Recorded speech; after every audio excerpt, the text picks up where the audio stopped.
todos, hermanos, los saludo con mucho cariño allá en casa o donde estén sintonizando este servicio dominical para la honra y gloria de nuestro Señor. Vamos a continuar con el tema de la mayordomía, que es el eje central del mes de marzo. Por ahora he puesto por nombre a esta predicación la mayordomía, una responsabilidad sagrada, y el texto base está en Lucas 19:10, porque el Hijo del Hombre vino a buscar y salvar lo que se había perdido. Antes de empezar, vamos a pedir la dirección de Dios, de nuestro Señor, para que Él sea el expositor en esta mañana. Les pido a todos que inclinemos nuestros rostros, hermanos, vamos a orar. Padre bendito, te agradecemos infinitamente porque, Señor, podemos reunirnos a pesar de las circunstancias, pero podemos estar juntos, Señor, por este medio y adorarte y escuchar tu palabra. Te pedimos que seas tú el que hable, el que prepare nuestro corazón, nuestro entendimiento, para que tu palabra sea puesta por obra y sea compartida con más personas, Señor. Que no nos quedemos con ello, sino que seamos compartidos y hacedores. Padre Celestial, gracias por tus bendiciones, Señor. Te pedimos todo esto y te agradecemos en Cristo Jesús. Amén. Muy bien, hermanos, vamos a iniciar. Si yo les pregunto a cada uno de ustedes qué se les viene a la mente, si les digo la palabra mayordomo, ¿qué es lo primero que piensan sin rebuscar demasiado? Pues lo primero en que pensamos es en una persona muy alta, muy retirada, muy trajeada, con una corbata aquí de moñito, ¿verdad? Y nos imaginamos con su charol aquí dispuesto a servir, con su servilleta acá, ¿verdad? Una persona, un sirviente de una familia adinerada, acomodada, ¿verdad? No nos solemos imaginar al mayordomo como sirviente de alguien de bajos recursos, sino alguien, pues muy rico y con mucho lujo. Es lo que solemos imaginarnos. Vamos a ver si estas ideas que tenemos de lo que es un mayordomo, muy modernas, concuerdan con el significado etimológico de la palabra. Bueno, del latín domos, que si lo conjuntamos con mayor, nos da como resultado el mayor de la casa, y del griego la palabra epítropos es encargado y oikos administrador. Y si conjuntamos todos estos significados, pues nos damos cuenta que no estamos tan errados. Hay una administración ahí, es un encargado, pero no cualquiera, sino el mayor de la casa, ¿verdad? Entonces no estamos tan errados. Primera de Corintios 3:9 nos dice: nosotros somos colaboradores de Dios y vosotros sois la labranza de Dios, edificio de Dios. Entonces, pues nosotros somos los mayordomos de Dios, ¿verdad, hermanos? Eso es lo que estamos entendiendo. Pero ¿por qué seremos los mayordomos? ¿Por qué el Señor nos delegará esta responsabilidad? ¿Que acaso Él no puede custodiar su propia creación? ¿No se puede hacer cargo por sí mismo? ¿Necesitará del hombre para poder hacerlo? Pues por supuesto que no, no es así. Entonces, ¿por qué nos delega esta responsabilidad? Bueno, hermanos, quisiera decirles que la respuesta es muy hermosa para nosotros. No simplemente somos sirvientes del Señor, ¿verdad? Sino que esta servidumbre, esta administración que nos denota a cada uno de nosotros, que nos demanda, tiene que ver muy íntimamente con la comunión con el Señor. Es un privilegio ser los mayordomos, los administradores de estos recursos que son puestos en nuestras manos. Tienen una importancia que, si la pudiéramos vislumbrar, nuestras vidas serían mucho mejores. Y entonces es por eso que les pido que pongamos mucha atención. El hombre fue creado para mantener tres tipos de relación diferentes con Dios, ¿sí? La primera, si tiene una hojita y una pluma, por favor anótelo, hermano, anótelo. Siervo de Dios, mayordomo de la creación y custodio del prójimo. ¿Por qué será siervo de Dios? Nosotros sabemos que el hombre fue creado con un propósito principal. ¿Cuál es este propósito, hermano? Dígalo ahí en casa o en su mente. Pues es creado para glorificar a Dios y gozar de Él para siempre. Es una actitud de servicio. Fuimos creados para servir a nuestro Señor, para glorificarlo, ¿verdad? Ahora, ¿por qué será mayordomo de la creación? Bueno, nos dice Génesis 2:15 y muchos otros textos en la Biblia, tomó pues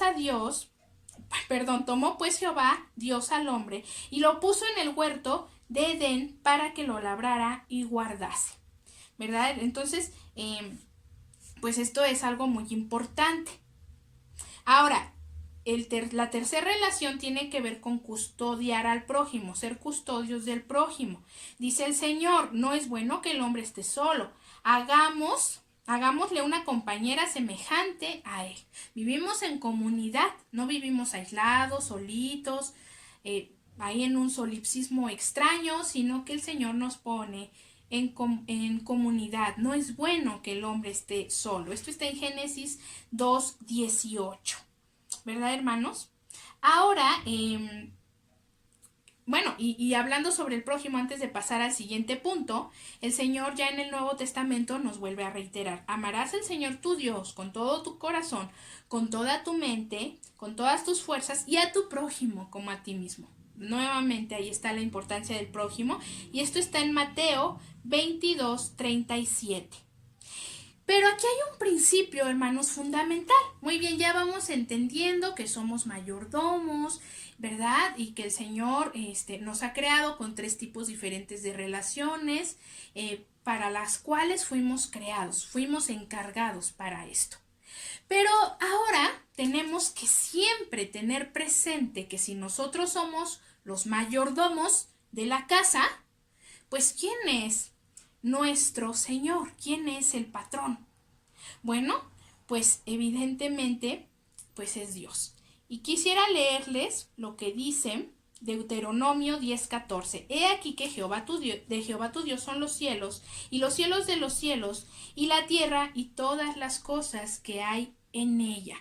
Entonces, hermanos, pues ya aquí se va vislumbrando, visualizando la situación. Nosotros somos mayordomos de Dios, pero todo lo que el Señor nos otorga para ser administrado no es de nosotros, es de Dios. Él es el ser soberano sobre toda su creación. Y nosotros únicamente estamos ahí para gestionar y administrar. Y específicamente en estas 3 relaciones. Sin embargo, hermanos, ¿qué pasa? Que tras la caída viene una consecuencia del pecado. Y estas 3 tipos de relaciones quedan fracturadas, quedan rotas. Y entonces, la consecuencia natural, pues es que ya no, el hombre es incapaz de ver a Dios como ser soberano, como ser supremo. El hombre piensa que todo lo que hay le pertenece a sí mismo. En el siglo XXI vivimos una era, ¿verdad? Un tiempo muy difícil.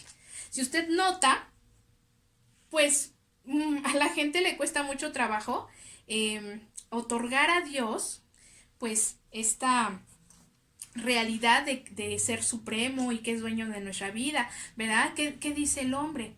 Pues esta es mi tierra, aquí yo nací, aquí yo crecí, voy, conquisto una nación, ahora es mía, ya no es tuya, es mía. ¿Y qué dicen los otros? No, yo he nacido aquí toda la vida, es mía. No, pero voy y te la quito y ahora me pertenece, ¿verdad? ¿Y qué dicen? Pues ahora las chicas, es mi cuerpo, es mi decisión. ¿Qué dicen todos? Es mi tiempo, es mi vida. Tú no eres nadie para decirme qué hacer con ella. Sin embargo, hermanos, a pesar de que vivimos este humanismo tan individualista, nosotros como hijos de Dios tenemos este principio fundamental del que ya hablábamos, que es el de pues reconocer que Dios es soberano. Sin embargo, esto es algo histórico. El hombre está corrompido pues desde la caída y esto lo podemos ver. Y a lo mejor usted puede pensar, bueno, es que es consecuencia de que ahora vivimos en un sistema humanista. El hombre está al centro de todo. El hombre quiere tener su confianza en el mismo hombre y el hombre y el hombre y todo se trata de él. Pero a lo mejor si quitamos al hombre y ponemos a Dios en el centro, esto cambiaría. Bueno, vámonos al siglo V, vamos a la Edad Media, desde el principio hasta el siglo XV. 1000 años, hermanos, de Edad Media, en donde el sistema político era teocéntrico, Dios estaba al centro de todo, pero sin embargo podemos ver que el hombre en su naturaleza era un ser ambicioso, corrompido, mezquino, ¿verdad? Quería apropiarse de las tierras, reino contra reino, y vemos ahí todas las guerras que se suscitaron en este periodo de esta hambre, ¿verdad? De conquista. El hombre, hermanos, desde tiempos inmemoriales, ha querido sentirse el dueño de todo lo que existe, de todo lo que hay, de los recursos naturales, ¿verdad? Que hay una sobreexplotación horrible y tremenda, ¿cierto? Entonces, esta es consecuencia del pecado. Terrible, porque habíamos gozado de forma natural de esas tres relaciones que ya habíamos visto en un principio y ahora están fracturadas. Sin embargo, hermanos, quiero decirles una buena noticia, algo maravilloso, que es que mediante la gracia de Dios y gracias al Señor Jesucristo que vino a redimirnos, pues entonces, como hemos visto en nuestro versículo base, ¿verdad? Que es porque el Hijo del Hombre vino a buscar y salvar lo que se había perdido, es que estas tres relaciones pueden ser restauradas. Ahora vamos a ver, hermano, yo quisiera decirle que en esta tarde a mí me gustaría que usted se haga un autoexamen. ¿Cómo puede usted saber si usted es un buen mayordomo de los recursos que el Señor le está dando? ¿Quiere usted saber si usted es un buen mayordomo? Si el Señor ahorita le hiciera un examen y usted se tuviera que autoevaluar, ¿quiere saber qué pasaría? ¿Cómo reprobaría o aprobaría este examen? Pues vamos a hacernos una exploración, una introspección personal. Número 1. Estamos llamados a ser siervos. ¿Y qué implica esto? Pues obediencia, ¿verdad? ¿Para qué fue creado el hombre? Para glorificar a Dios. Y esto tiene que ver con nuestra adoración. Sin embargo, muchas veces pensamos que la adoración es algo muy espiritual, casi místico, y solemos relacionarlo con la oración únicamente, que sí tiene que ver con la adoración, pero solemos relacionarlo solo ahí y solo a la lectura de la palabra y solo a escuchar la meditación, es decir, que solemos delimitarlo a el aspecto y al ámbito cúltico, ¿verdad? Y entonces solemos dividir lo secular de lo espiritual. Y entonces nosotros decimos, hay cosas que no son espirituales, ¿verdad? Por ejemplo, comer, eso no es espiritual. Es más espiritual orar. Es más espiritual leer la palabra que jugar fútbol. Es más espiritual ir a la iglesia que ir al cine, ¿no?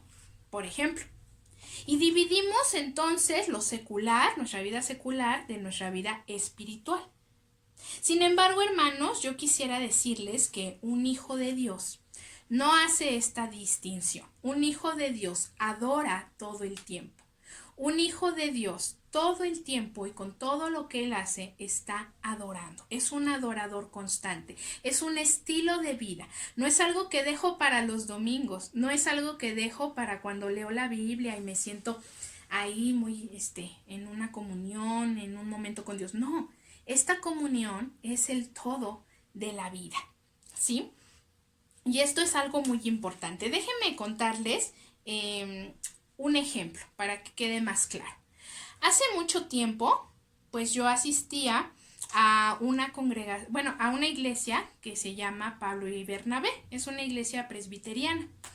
Entonces, en ese tiempo yo estaba muy chica y todavía estaba en su etapa de congregación y había un hermano que era militar, que llegó, que tenía pues otra doctrina y sin embargo pues no había quien predicara en ese momento. Entonces dejaban predicar a este hermano y él decía que ir al cine era pecado, que eso era de Satanás, que eso era del diablo, que no podíamos ver la televisión, escuchar música secular, ¿verdad? Esa música viejita que a los papás les gusta, de pues no sé, de los angelitos negros o qué sé yo.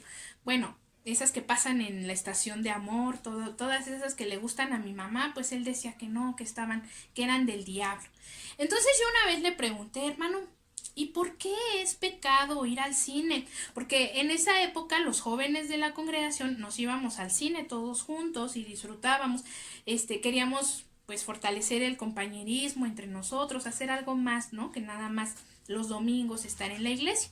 Entonces nos íbamos al cine y de pronto llega el hermano y nos dice que eso es del diablo. Entonces su contestación del hermano fue que eso era de Satanás. Porque en el cine van muchas parejas ahí a hacer cosas inapropiadas, ¿verdad? Y que nosotros como hijos de Dios teníamos que estar apartados porque en el cine había muchos demonios, porque ahí había parejas haciendo cosas malas, ¿no? Entonces yo me quedé pensando y dije, híjole, pues ha de haber demonios en todas partes porque también en el transporte los chavos luego ahí van haciendo cosas malas en el parque y me puse así a pensar y dije, no inventes, pues no puede uno salir a ningún lado, ¿no? Sin embargo, hermanos, pues esto pues no es así. El mundo, la creación de Dios, pues es de Dios. Y sí, evidentemente en el mundo la relación con Dios está fracturada y digamos que hay cosas torcidas que se hacen en este mundo y que no glorifican a Dios. Sin embargo, no podemos enclaustrarnos y encerrarnos para siempre y no salir. Decía en una predicación que tiene que ver con este tema, bueno, no de la mayordomía, sino del evangelio como conciliador con el mundo, ¿verdad?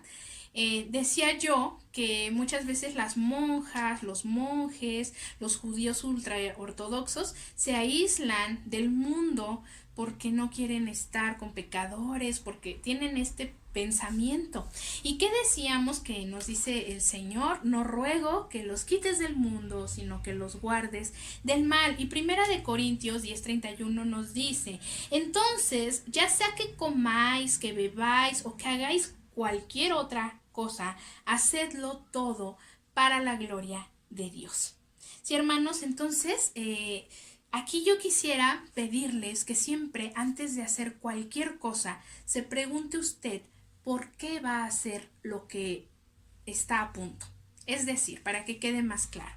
Si yo voy al cine con los jóvenes de la iglesia, una vez encontré a los jóvenes de la iglesia en el cine, cuando todavía se podía ir al cine, y a mí me llenó de mucho gusto porque me acordé de mis tiempos de juventud y dije, qué padre, está súper que los chavitos estén, que sean amigos, que vayan a ver una función, una película, porque lo están haciendo para fortalecer este compañerismo, esta amistad entre ellos, ¿no? Eso es algo bonito, es algo hermoso.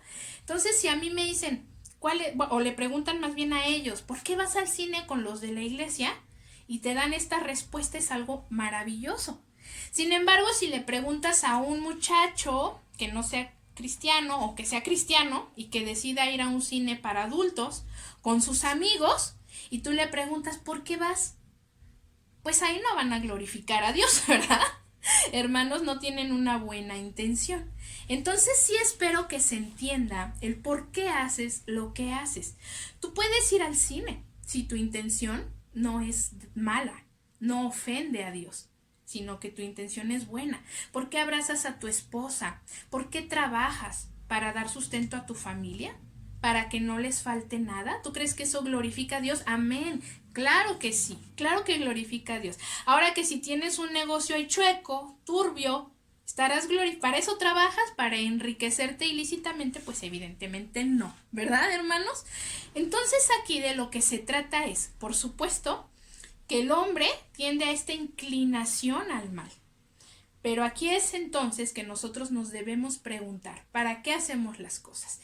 Y nuestra respuesta siempre debe ser para glorificar a Dios.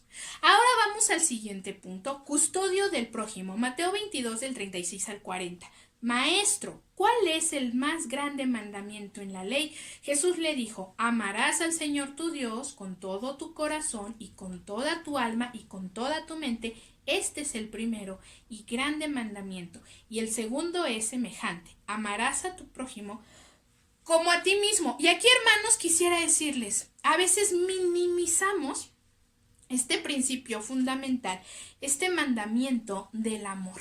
Y cuando lo minimizamos, vienen grandes catástrofes a nuestra vida. Les voy a decir un ejemplo que va a dejar este rubro más claro. Voy a contarles que hace muchos años existió un filósofo llamado Emmanuel Levinas y era un filósofo judío, pero estaba enamorado de la filosofía de un alemán, del sistema filosófico alemán de Heidegger. Si usted no ha escuchado hablar de este filósofo, déjeme decirle que es uno de los representativos del siglo XX hasta nuestros días. Si usted va hoy a la facultad, bueno, no hoy porque hay pandemia, pero cuando no haya pandemia va a la Facultad de Filosofía y Letras, busque un profesor llamado Ricardo Hornefer y pregúntele quién era Heidegger y pregúntele en general a cualquier profesor y sigue siendo autoridad hasta nuestros días. Entonces Levinas estaba enamorado de esta filosofía. Sin embargo, a Levinas le toca vivir la Segunda Guerra Mundial. Y entonces se decepciona, se lleva un enfrentón tremendo, tremendo, porque ve que hay un yo ahí en el eurocentrismo, un yo imperante, yo domino, yo someto, yo esclavizo, yo primero, yo... Y tú, prójimo, tú que estás al lado mío, no eres igual a mí. No te reconozco como mi igual, eres inferior, no mereces mi consuelo si estás sufriendo, no mereces ni siquiera mi lástima. Entonces, ¿qué tenemos? A nazis asesinando a sangre fría a niños, mujeres, ¿verdad? Hombres, ancianos y etcétera, a sangre fría. No hay un reconocimiento del otro, no hay amor hacia el prójimo. Y esto le aterroriza a Levinas y se decepciona de la filosofía de Heidegger. Y entonces él vuelve a sus propias raíces y dice, wow, momento, aquí hay algo que yo estaba omitiendo, y es este principio de amor, ¿sí? Tan importante. El ser custodio del prójimo te permite encontrar en la otra mirada, en el otro, un reconocimiento. Hablamos hoy mucho de la empatía. Te permite ver en el otro, reconocerlo como ser humano, como un igual a ti, reconocer tu propio sufrimiento en el suyo, su felicidad, sus necesidades.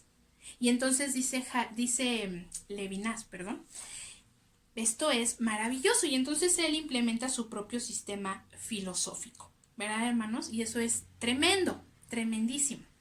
Ahora, bueno, quisiera que quedara muy claro la importancia hasta dónde ha llevado la falta de amor, pues al hombre. Guerras terribles, una frialdad, un sometimiento, tremendo. Y hermanos, quisiera terminar este punto diciéndoles, es por eso la importancia para el Señor Jesús. Antes de ser crucificado, el Señor Jesús parte el pan, comparte el vino con sus discípulos porque la comunión es muy importante. Es una de las cosas que más preocupaban y ocupaban al Señor Jesús, que nos sintiéramos parte de un cuerpo. No estamos aislados ahí, no somos solipsistas en el mundo, sino que somos parte del cuerpo de Cristo, ¿sí? Y esta unión entre hermanos es muy importante. Entonces vamos a dejar ahí este punto. Vamos a la mayordomía de la creación. ¿Cómo estamos viviendo el ser mayordomos de la creación?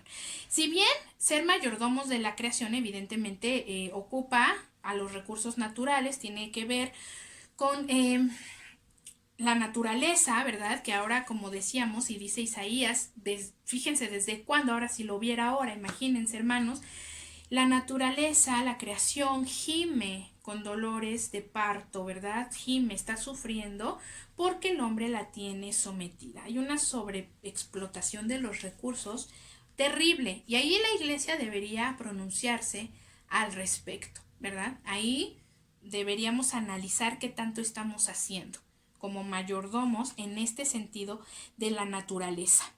Sin embargo, no termina ahí. No nada más nos referimos a ese ámbito, sino al todo. ¿Qué es lo que Dios creó? ¿Qué es la creación? ¿Solo es la naturaleza? Muchas veces pensamos así, pues son las estrellas, es el mar. No, hermanos, pues sí, pero es el todo. Y esto involucra el conocimiento, la física, las matemáticas, la filosofía, la política. Esto involucra el todo. Y este todo está dado al hombre para ser administrado y aprovechado. Esto es maravilloso, ¿verdad? Y les voy a poner 3 ejemplos de mayordomos en la Biblia para que podamos tomar ejemplo de ellos y podamos identificarnos. José, Esther y Daniel fueron un ejemplo de mayordomía en tierras extrañas. ¿Cómo es que José llegó a ser la mano derecha del rey? ¿Cómo es que Daniel también? Y Ruth, la esposa, ¿verdad?, de Jerjes, conocido históricamente en la Biblia es Darío. Pero ¿cómo es que estos 3 personajes fueron y pudieron ser mayordomos en tierras extranjeras, ¿verdad? ¿Y cuáles son las características de estos muchachos? ¿Cuáles son las características de Daniel? Un joven preparado, por eso se lo llevan deportado, ¿verdad?, a Babilonia, porque es un joven ejemplar en conocimiento, ¿verdad? Tiene toda la capacidad y entonces llega a un estrato muy elevado, a tratar los asuntos, ¿verdad? A ser consejero del rey, mano derecha. Imagínense, en una tierra extraña, pagana. Sin embargo, ninguno de estos 3 personajes sucumbieron a las costumbres de esos pueblos paganos, ni mucho menos. Se mantuvieron fieles a Dios, se mantuvieron firmes en sus creencias, impactaron en el lugar donde estaban y fueron dignos mayordomos, ¿verdad? Sin embargo, se dedicaban a la política de estas tierras. Así nosotros, hermanos, así como ellos, estamos en un lugar del que no pertenecemos, estamos en una tierra extraña. ¿Pero qué vamos a hacer? Vamos a escondernos, no participar como en la Edad Media, ¿verdad? Que si alguien, pues no sé, se ponía a estudiar de ciencia y se atrevía, entonces era quemado, ¿verdad, hermanos? Pues no, ese pensamiento es antiquísimo. La iglesia ya no tenemos este pensamiento, gracias a Dios, por supuesto que no. Al contrario, los jóvenes, los adultos, todos deberíamos estar en los distintos estratos de la creación que tienen que ver con la política, el mundo, el conocimiento y todo, la biología. Y ahí es donde debemos prepararnos. Ahí es donde debemos nosotros orgullosamente decir, pues somos cristianos, vamos a ello. ¿Sí, hermanos? Y esto pues es impresionante. Yo quisiera que te quedaras con esto, hermano, y que te autoanalizaras, ¿sí? En este momento. ¿Qué también andas en estos 3 tipos de relaciones? ¿Sí? ¿Estás adorando al Señor con tu vida? ¿Para qué estás haciendo las cosas que haces? ¿Para qué estás trabajando? ¿Para qué, no sé, abrazas a tu familia? ¿Para qué lo haces? ¿Eres un adorador constante? ¿O eres un adorador de los domingos que divide la vida secular del espiritual y en tu vida secular te olvidas de adorar a Dios? Porque la adoración es para orar y para leer la Biblia, que también, pero no es el todo. Número 2, hermano. ¿Eres custodio realmente de tu prójimo? ¿Qué opinión tienen tus hermanos de ti? ¿Qué opinión tiene tu familia de ti? ¿Eres el enojón al que no le pueden decir nada porque se enoja? ¿Tienes malas relaciones con todo el mundo? ¿Cuál es? ¿Eres custodio verdadero de tu prójimo? ¿Cómo andas con tu esposa, con tu esposo, con tus hijos? Tus hijos dicen, oye, ahí viene mi papá, ya se acabó la diversión. Ahí viene mi mamá. ¿Es un pesar cuando estás en la casa con ellos? Vamos a autoevaluar cuál es nuestra condición como custodios del prójimo. Y por último, ¿cuál es tu relación con Dios siendo mayordomo de lo que Él te da? ¿Sí? Con la naturaleza, con tu tiempo. ¿Estás aprovechando bien tu tiempo? ¿Tu vida? ¿Con tu vida? O sea, espero que se entienda. Todas estas tipos de relaciones, como decía, son un privilegio. Es la misma vida. La vida que el Señor nos da, ¿qué estamos haciendo con ella? Un día hermanos, vamos a darle cuentas al Señor de qué hicimos con nuestro tiempo. Entonces yo quisiera que te quedes y te vayas en esta tarde